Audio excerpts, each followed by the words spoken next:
উত্তরায় বিক্ষোভকারীদের সঙ্গে সংঘর্ষ, সাউন্ড গ্রেনেড, কাঁদানো গ্যাসের শেল নিক্ষেপ। হবিগঞ্জে পুলিশ ছাত্রলীগের সঙ্গে আন্দোলনকারীদের সংঘর্ষ, আলীগের কার্যালয়ে আগুন। রাজধানীর বিভিন্ন স্থানে বিক্ষোভ, প্রতিবাদ, বিচার দাবি। রোকেয়া বিশ্ববিদ্যালয়ের শিক্ষার্থীদের সমাবেশ, পদযাত্রায় যোগ দিলেন শিক্ষকরা।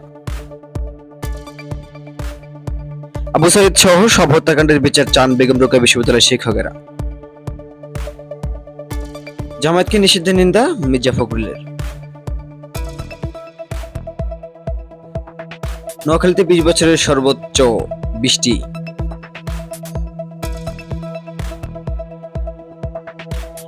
বৃষ্টি অপেক্ষা করে শিক্ষার্থীদের মিছিল, স্লোগানে উত্তাল বগুড়া।